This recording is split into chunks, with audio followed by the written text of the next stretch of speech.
Let's talk a little bit about sad endings.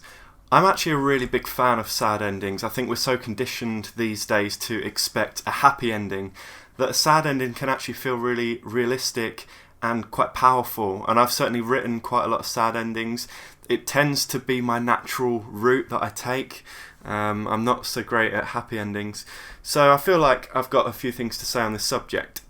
Now, I guess the first thing we should talk about is what is a sad ending. Does the main character have to die? Does a loved character have to die? Does a character have to die for it to be a sad ending? I think no, actually. So most stories at their heart are about a character who wants something, and the story is about them trying to get this thing that they want. Now, a happy ending would be that they get it. So on the other side of the coin, a sad ending would be an ending in which they don't get the thing that they want, or they get the thing that they want and then realise that it's not what they thought it would be, or they wanted something completely different all along, which can also be a happy ending in some instances. But generally, it will be a character who really tries to get something and gets it and regrets it, or they just never quite get the thing that they want.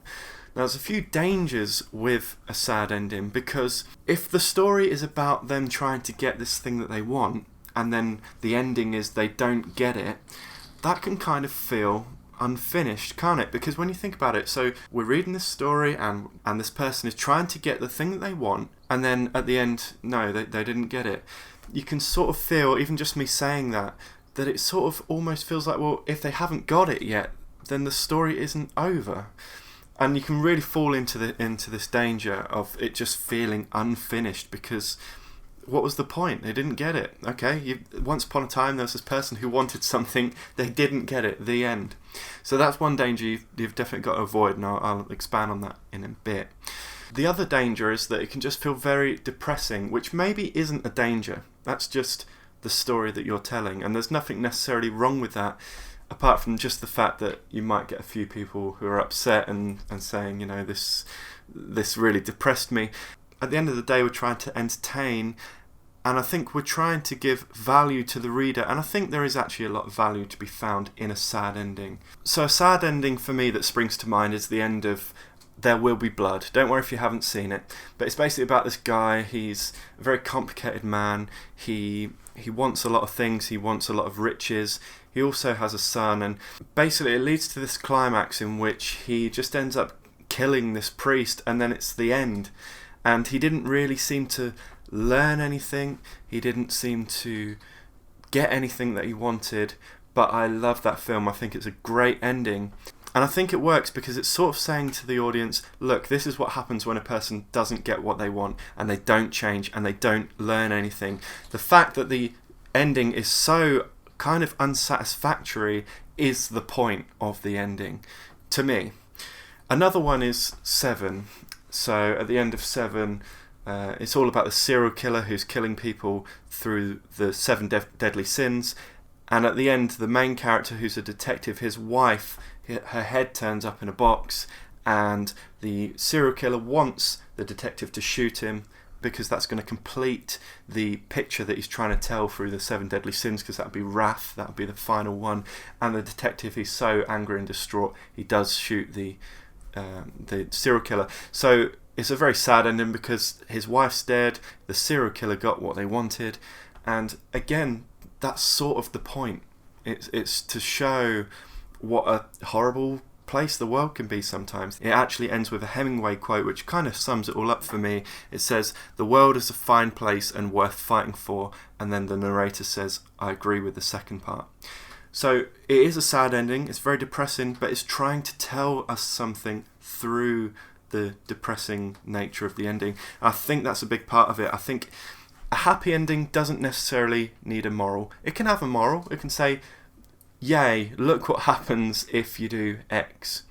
But also we can just live in a satisfactory happy ending without having to have that moral. It could just be everybody got what they wanted, they all lived happily ever after, and we don't need that extra moral layer to seal the deal.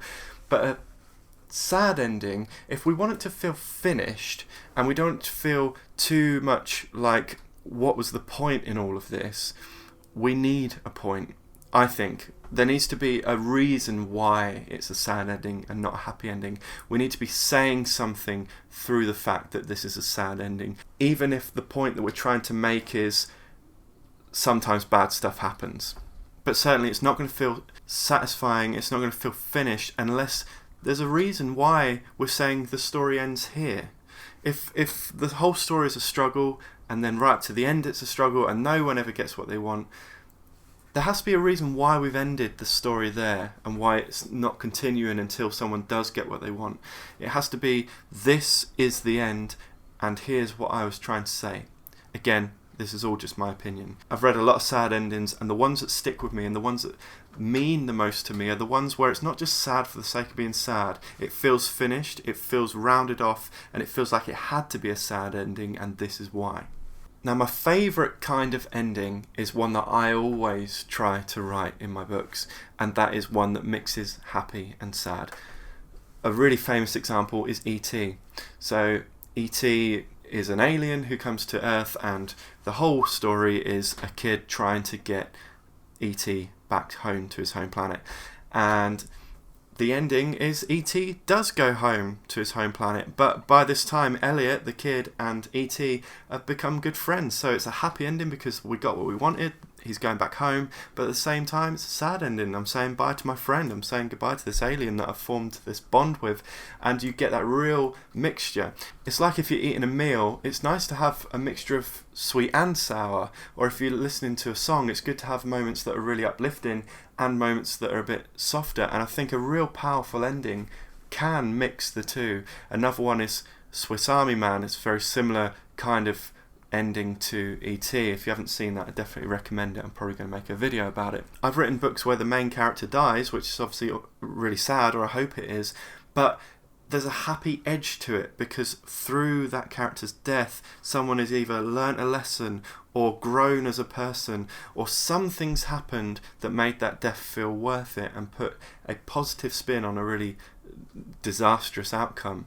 Those sorts of endings can really live with us. Even something like Harry Potter, where I'm thinking of the scene where Harry snaps the Elder Wand because he decides, I'm done with this.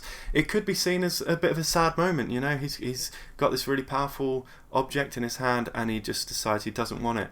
It is that, but it's also very happy and uplifting. What a great moment. He's risen above that. He doesn't need it, and he's happy to get on with his life without having more suffering caused by this powerful, devastating object of magic. It's often about that contrast. I think contrast is a really powerful technique in any art form.